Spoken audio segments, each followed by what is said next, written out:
नमस्कार दोस्तों, आपका स्वागत है मेरे YouTube channel the genius mind से। आज के लेक्चर्स में हम लोग मतलब ये देखेंगे कि जो एमाइंस चैप्टर है, जो कि न्यू एनसीईआरटी के अकॉर्डिंग फोर्थ चैप्टर है, ठीक है, और ओल्ड एनसीईआरटी के अकॉर्डिंग नाइन्थ चैप्टर है। तो इसमें हम लोग ये देखेंगे कि एमाइंस के बारे में पूरा डिटेल्स मतलब हम लोग देखेंगे। आप लोग केवल मतलब ध्यान बनाए रहें और अच्छे से मतलब कि मेरे बातों पर ध्यान दें, ठीक है। तो देखिए एमाइंस चैप्टर मैंने ले लिया है। फिर यहाँ बोल रहा है amines constitute an important class of organic compounds, ठीक है। जो एमाइंस है ये important class of organic compounds है एंड डेरिवेटिव्स बाय द रिप्लेसिंग्स। मतलब एमाइंस जो होता है, जो NH3 होता है उसमें से या तो मतलब कि जो अमोनिया मतलब उसी का फिर उसमें से मतलब कि एक हाइड्रोजन निकाल देंगे तो वो एमाइंस हो जाएगा, ठीक है। तो वन से more hydrogen atoms of ammonia जो NH3 होता है मॉलिक्यूल्स बाय अल्काइल्स और aryl groups in nature they occurs among proteins. जो अमोनिया होता है, जो मतलब एमाइंस होते हैं, वो नेचर्स में प्रोटीन्स में पाया जाता है, विटामिन्स में पाया जाता है, अल्किलवाइड्स में पाया जाता है, एंड हार्मोन्स में पाया जाता है, ठीक है। यहाँ पे देखते हैं फिर अगले लाइन्स पे, synthetic examples includes polymers, polymers dye stuffs and drugs. इन तीनों में मतलब कि सिंथेटिक एग्जाम्पल्स होता है जो कि एमाइंस का एग्जाम्पल्स है, इसमें भी पाया जाता है, ठीक है। अमोनिया, ठीक है। टू बायोलॉजिकल एक्टिव कंपाउंड्स होते हैं जैसे कि इफिड्राइंस एंड एड्रेनलिन्स होगा, ठीक है, जिसको हम लोग बायोलॉजी में इसका डिस्कशन करेंगे, ठीक है। इनमें भी मतलब कि कंटेनिंग सेकेंडरी एमिनो ग्रुप्स इसमें पाया जाता है, ठीक है। एंड इंक्रीजेज, ये मतलब कि बोलेगा कि ब्लड प्रेशर को इंक्रीज करने में कौन सा हेल्प करता है, तो आप लोग यहाँ पे बताइएगा इफिड्राइंस एंड एड्रेनलिन्स, ठीक है। Both containing secondary amino groups are use to increase, देखिए यहाँ पे बोल रहा है use to increase blood pressure, ठीक है। तो यहाँ पे अब क्वेश्चन पूछ सकता है ऐसे, यहाँ पर नोवोकेन्स ये सिंथेटिक एमिनो कंपाउंड्स, नोवोकेन्स जो है ये सिंथेटिक एमिनो कंपाउंड्स है, is use as anaesthetic in dentistry. मतलब जो दांत के डॉक्टर्स होते हैं वो इस सब को मतलब यूज करते हैं, ठीक है। फिर अगले लाइन्स पे देखते हैं, Benadryls a well known as antihistamines drugs also contains. अब बोलेगा कि बेनेड्राइल्स क्या है, तो इसमें मतलब कि ये एंटीहिस्टामिन्स ड्रग है। जैसे कि मान लो कि कहीं भी चोट लग जाए तो वहाँ पे इन्फेक्शन मतलब वहाँ पे जलन होने लगता है, वहाँ पे फूलने लगता है, तो उसको कम करने के लिए एंटीहिस्टामिन्स ड्रग्स का यूज किया जाता है, ठीक है, जिसमें टर्शियरी एमिनो ग्रुप्स पाया जाता है। फिर पूछ रहा है अगले लाइन्स पे, क्वाटनरी अमोनियम साल्ट को यूज सर्फेक्टेंट्स के रूप में यूज किया जाता है। फिर बोल रहा है कि डाइजोनियम साल्ट्स आर इंटरमीडिएट, जो डाइजोनियम साल्ट्स अगले मतलब चल करके हम लोग पढ़ेंगे, जो इंटरमीडिएट के रूप में यूज किया जाता है बहुत सारे वेराइटीज ऑफ एरोमेटिक्स कंपाउंड बनाने के लिए, ठीक है। फिर देखते हैं एमाइंस के बारे में, जो amines can be consider as derivatives of ammonia. जैसे हमने पहले ही बोला था कि जो NH3 होता है उसमें से हाइड्रोजन से रिमूव कर देंगे और अल्काइल ग्रुप जोड़ देंगे तो मतलब अल्काइल एमाइंस बोलते हैं उसको, ठीक है। या एरोमेटिक रिंग्स जोड़ देंगे तो एराइल एमाइंस बोलेंगे उसको, ठीक है। तो यहाँ पे देखते हैं amines can be consider as derivatives of ammonia. Ammonia का डेरिवेटिव्स है obtained by replacement of one two all three hydrogen atoms, ठीक है। मैंने जो बोला था वही लिखा है यहाँ पे, बाई अल्काइल्स ग्रुप्स या एराइल ग्रुप्स। एराइल ग्रुप्स वही बेंजीन रिंग जो साइक्लिक रिंग होता है उसको एराइल्स ग्रुप्स बोलते हैं, ठीक है। तो यहाँ पे देखते हैं ये जो है मतलब इसका जैसे कि ये एक हाइड्रोजन को रिप्लेस करके CH3 ऐड कर दिया था, यहाँ पे इसको बोलते हैं मिथाइल एमाइंस, ठीक है। कलर चेंज कर लेते हैं हम, फिर इसको बोलेंगे देखिए यहाँ पे एराइल्स एमाइंस, ठीक है। क्योंकि यहाँ पे जो एरोमेटिक्स रिंग्स मतलब अलग गया है ना, इसलिए एराइल्स एमाइंस बोलेंगे, ठीक है। यहाँ पे ये सेकेंडरी एमाइंस है, ये टर्शियरी एमाइंस है। फिर देखते हैं स्ट्रक्चर्स ऑफ एमाइंस, एमाइंस का स्ट्रक्चर देखते हैं। देखते हैं कि लाइक अमोनिया, जैसे कि NH3 है, nitrogen atoms of amines is trivalence, ठीक है, and carry unshared pair of electrons. मतलब जो यहाँ पे एमाइंस का जो नाइट्रोजन है उसके पास एक अनशेयर पेयर ऑफ इलेक्ट्रॉन्स होते हैं, जो कि मतलब दो प्रकार के बॉन्ड पेयर इलेक्ट्रॉन्स होते हैं, एक बॉन्ड पेयर और एक अनशेयर पेयर, ठीक है, या लोन पेयर उसको बोलते हैं। ठीक है, तो इसके पास एक लोन पेयर इलेक्ट्रॉन्स होते हैं, और जो एमाइंस में जो नाइट्रोजन है उसका हाइब्रिडाइजेशन sp3 होता है। ठीक है, और इसका जियोमेट्री पूछेगा आपसे, तो जियोमेट्री ऑफ एमाइंस पिरामिडल्स होता है। ठीक है, पिरामिड, ये आप एक एक लाइन मतलब नहीं होता, एकदम पूरा ग्रिप कर लीजिए, क्योंकि ये बहुत इंपॉर्टेंट है। देखिए, बोल रहा है each of the three sp3 hybridise orbitals of nitrogens overlap with orbitals of hydrogens carbon depending upon the composition of amines. बोल रहा है कि the fourth orbitals of nitrogen in all amines containing unshare pair of electrons. जो उसका 4 orbitals होता है,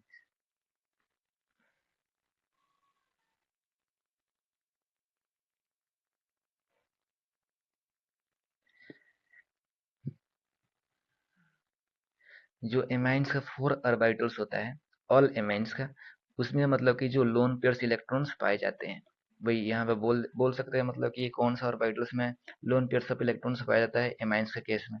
तो यहाँ पे क्या बोलेगा, फोर्थ ऑर्बिटल्स ऑफ नाइट्रोजन। ठीक है, फिर चलते हैं कलम का, मतलब इनकी थोड़ा चेंज कर लेते हैं।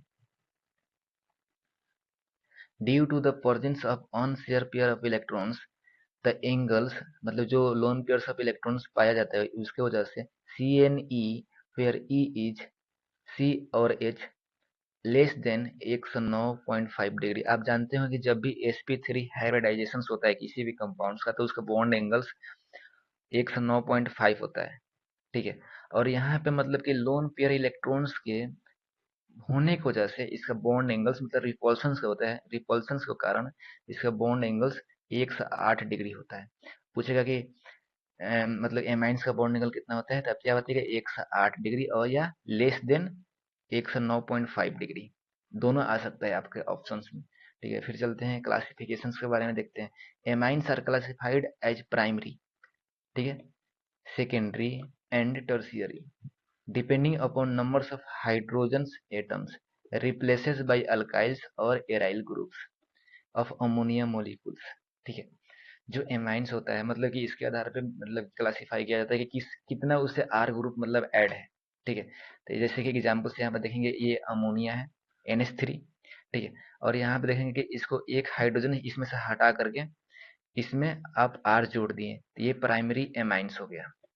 अगर दो हाइड्रोजन हटाएंगे और दो आर जोड़ देंगे, तो ये सेकेंडरी एमाइंस हो गया। अगर तीन हाइड्रोजन हटाएंगे, जिसके पास अमोनिया के पास तो आप जानते होंगे कि तीन हाइड्रोजन होते हैं, ठीक है, और एक लोन पेयर ऑफ इलेक्ट्रॉन्स होते हैं। ठीक है, तो यहाँ पे आप तीन हाइड्रोजन हटा करके तीन आर जोड़ देंगे, मतलब तीन अल्काइल्स ग्रुप जोड़ देंगे, कोई भी आर का मतलब होगा मिथाइल्स, इथाइल्स, प्रोपाइल्स, कुछ भी हो सकता है। ठीक है, तो ये टर्शियरी एमाइंस बोलेंगे इसको। फिर देखते हैं नोमेनक्लेचर्स के बारे में, एमाइंस के नोमेनक्लेचर्स करेंगे। In common systems and aliphatics amines is named by the prefix alkyls groups to amines, that is alkyl amines. इसको मतलब कि अल्काइल्स एमाइंस भी बोलेंगे। और इसका मतलब जो, जैसे कि मान लीजिए यहाँ पे यहाँ पे आर की जगह पे CH3 ऐड कर देंगे और NH2 होगा, तो मिथाइल एमाइंस बोलेंगे, क्योंकि 1 कार्बन के लिए मिथ यूज करते हैं, 2 कार्बन के लिए ईथ यूज करते हैं, और 3 के लिए मतलब प्रोप, ब्यूट्स, पेंट्स ऐसे ही मतलब यूज करते हैं। ठीक है, आप मतलब नोमेनक्लेचर्स में इसको मतलब पूरा अच्छे से देखे होंगे। तो यहाँ पे मतलब कि एक मिथाइल्स ग्रुप्स ऐड करेंगे तो इसको बोलते हैं methyl amines. In secondary and tertiary amines, when two और more groups are the same. ठीक है, बोल रहा है द प्रेफिक्स डाई और tri is appended before the names of alkyl groups. अच्छा, in UPSC systems the primary amines are name by alkyl, alkyl मतलब नहीं होता, अल्केन्स एमाइंस में मतलब इसको, जैसे इसमें अल्केन्स जो है ना, तो यहाँ पे मतलब कि मीथ, इथ, प्रोप कुछ भी मतलब कि आ सकता है। The names is drive by the replacements of E of alkanes by the words amines. For examples, जैसे कि यहाँ पे बोले थे हम पहले ही, ये अगर एक मिथाइल्स ग्रुप ऐड कर देंगे तो इसको बोलते हैं मीथेन्स एमाइंस। ठीक है, अगर यहाँ पे जो मतलब कि यहाँ पे ई लिखते हैं, तो वो ई मतलब यहाँ पे हटा देंगे अल्केन्स में के। ठीक है, तो मीथेन्स देखिए यहाँ पे ई हट गया है। ठीक है, अगर इसका नोमेनक्लेचर लिखेंगे तो यहाँ पे ई नहीं लिखेंगे। ठीक है, इसको याद रखिएगा। In case of more than one amines group is present at different positions in parent chains, their positions are specified by the giving numbers to the carbon atoms, bearings, NH2 groups and suitable prefix such as di, tri and attached to the amines. Letters E of the suffix of the hydrocarbons parts retains. For examples, जैसे कि ये आप इसके बारे में मतलब कि आप कोऑर्डिनेशन केमिस्ट्री में भी डिस्कस करेंगे, ठीक है। तो यहाँ पे इथेन्स 1,2 डाई एमाइंस, ठीक है। तो यहाँ पे इसका मतलब कि आप नाम याद रखिएगा। बोल रहा है to name secondary and tertiary amines we use locants nitrogen and design the substituent attached to the nitrogen atoms. Examples, ये एग्जांपल्स दिया हुआ है सब, इसका नोमेनक्लेचर भी दिया है, ठीक है। फिर अगले हम मतलब कि पैराग्राफ में देखेंगे इसको। इन एराइल एमाइंस, जो मतलब कि एराइल्स जो कि एरोमेटिक रिंग्स वगैरह होते हैं, ये जो साइक्लिक रिंग होते हैं उसके बारे में बोल रहा है। अगर उससे कोई एमाइंस ग्रुप मतलब जुड़ा हुआ है तो उसको बोलते हैं aryls amines. Group is directly attached to the benzene rings, ठीक है। अगर बेंजीन रिंग से NH2 ग्रुप जुड़ा हुआ है तो उसको बोलते हैं एराइल्स एमाइंस। जैसे एग्जांपल्स ये, ठीक है। Is the simplest examples of aryls amines. In common system it is known as anilines. इसको मतलब कॉमन, जैसे कि मतलब दो प्रकार का नेम होता है, एक IUPAC नेम होता है और एक कॉमन नेम होता है। तो ये C6H5NH2 जो होता है इसका अगर हम कॉमन से नेम लिखेंगे तो उसको बोलेंगे एनिलीन्स। It is also accepted IUPAC names will namings aryls amines according to IUPAC systems, ठीक है। Suffix E of arenes is replaced, मतलब इसमें भी जगह अगर मतलब दो जगह ई आ रहा है ना तो उसको एक को रिप्लेस कर देते हैं, ऐसे इसमें तरीका है IUPAC सिस्टम्स में, ठीक है। Thus in IUPAC systems C6H5NH2 is named as benzene amines, मतलब इसका जो IUPAC सिस्टम्स में जो नेम होगा वो बेंजीन्स एमाइंस बोल सकते हैं। Common and IUPAC names of same some alkyl amines और aryl amines are given in tables 9.1। बोल रहा है कि देखिए यहाँ पे अगर मान लीजिए ये कॉमन नेम्स है और ये IUPAC नेम्स है, ठीक है। दिख नहीं रहा है,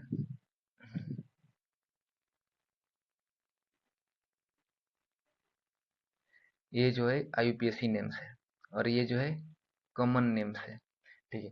तो यहाँ पे देखेंगे जो मतलब कि अगर NH2 ग्रुप से मतलब कि दो मिथाइल्स ग्रुप हो तो क्या बोलेंगे इसको, दो कार्बन जुड़ा हुआ है तो इसको बोलेंगे इथाइल्स, ठीक है। तो यहाँ पे बोलेंगे इथाइल एमाइंस और या उसमें बोले थे कि IUPAC नेम्स में अल्केन एमाइन होता है तो यहाँ पे इथेन्स एमाइन हो जाएगा, ठीक है। इथेन्स एमाइन हो जाएगा। कॉमन नेम मतलब आपको याद करना होता है, ठीक है। रुकिए फिर से समझाते हैं अच्छा से। वैसे में आप नोमेनक्लेचर्स वगैरह में मतलब कि पढ़े होंगे इसके बारे में। ये आइसोप्रोपाइल सेमाइंस है, प्रोपेंस 2 एमाइंस है, आप जानते होंगे। ये इन प्रोपाइल सेमाइंस है, कॉमन मतलब नेम इसका ऐसे लिखेंगे, ठीक है। इसको बोले मतलब कि अगर IUPAC नेम निकला होगा तो प्रोपेंस 1 एमाइंस बोलेंगे या 1 प्रोपेंस एमाइंस बोलेंगे, ठीक है।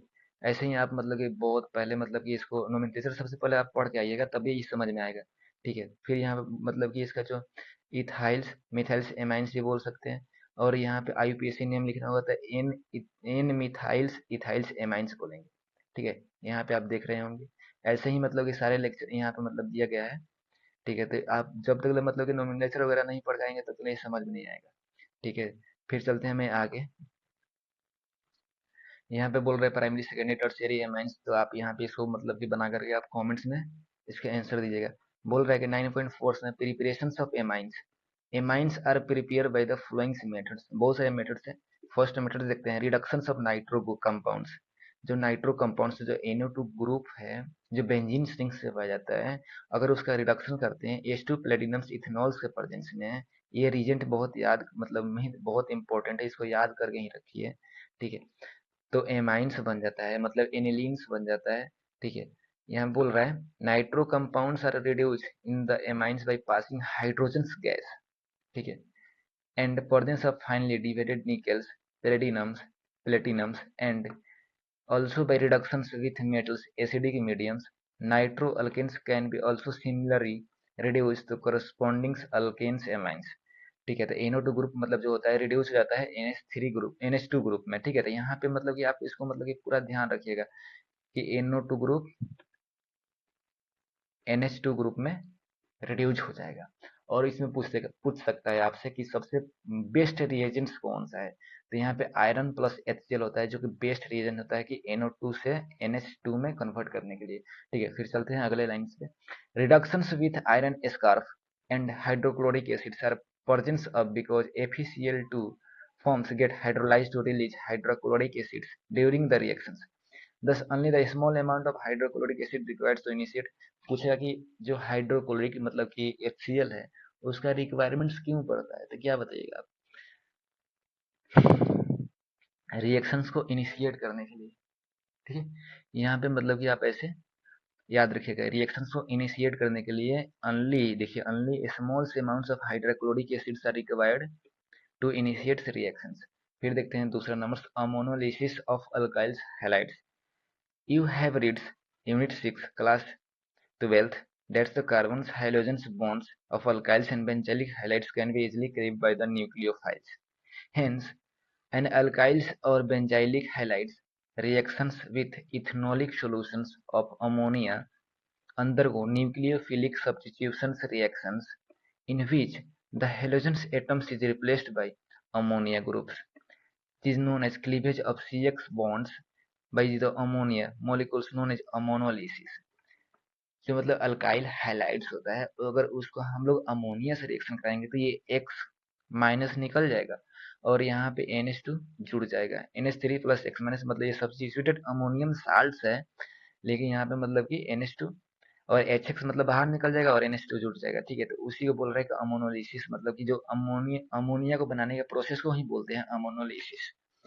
The reaction is carried out by the sealed tubes, उसको मतलब कि बंद मतलब कि बोतल्स में किया जाता है एट 373 केल्विन। ये टेम्परेचर याद करने की जरूरत नहीं है। द प्राइमरी एमाइंस दस obtains behave as nucleophiles and further react with alkyl halide। जो प्राइमरी एमाइंस होता है वो न्यूक्लियोफाइल जैसे बिहेव करते हैं और वो अल्काइल हाइलाइड से रिएक्शन करते हैं। उसके बाद सेकेंडरी टर्शियरी एमाइंस या क्वाटनरी अमोनियम साल्ट्स का मतलब निर्माण करते हैं। फिर अगले पैराग्राफ पे देखते हैं। देखिए यहाँ पे जो होता है प्राइमरी एमाइंस, आपने पहले ही मतलब कि देखा था कि जो न्यूक्लियोफाइल जैसा बिहेव करते हैं और वो अल्काइल हैलाइड से रिएक्शन करते हैं और अल्काइल हैलाइड्स यहाँ पे लार्ज अमाउंट्स में पाया जाता है। ठीक है, तो यहाँ पे लार्ज अमाउंट्स में पाया जाता है, जितने अल्काइल हैलाइड से रिएक्शन करेंगे उतना ही मतलब कि नंबर्स ऑफ कार्बन बढ़ते जाएंगे। ठीक है, तो यहाँ पे बोल रहा है कि प्राइमरी हो गया, अगर इसको फिर से अल्काइल हैलाइड से रिएक्शन करते हैं HX निकल जाएगा, फिर मतलब कि सेकेंडरी एमाइंस बन जाएगा, फिर से अल्काइल हैलाइड से रिएक्शन करेगा तो टर्शियरी एमाइंस बन जाएगा, फिर से alkyl halide quaternary ammonium salts बना देगा फाइनली। ठीक है, फिर बोल रहा है the free amines can B obtain from the ammonium salts by creating a strong base. अगर हमको मतलब कि फ्री एमाइंस बनाना है, ठीक है, फ्री एमाइंस बनाने के लिए उसको सोडियम हाइड्रा ऑक्साइड से रिएक्शन कराना होता है। जो RNH3 प्लस एक्स माइनस बना था उसको सोडियम हाइड्रा ऑक्साइड से रिएक्शन कराएंगे तो यहाँ पे बन जाएगा अल्काइल, मतलब जो फ्री एमाइंस बन जाएगा और H2O पानी निकल जाएगा और Na प्लस एक्स माइनस बाहर हो जाएगा। फिर बोल रहा है कि ammonolysis has the disadvantage of yielding mixture of primary secondary and tertiary amines. जो अमोनोलिसिस प्रोसेस है उसका डिसएडवांटेज है कि मतलब उसमें प्राइमरी सेकेंडरी और टर्शियरी एमाइंस सारे बनते हैं।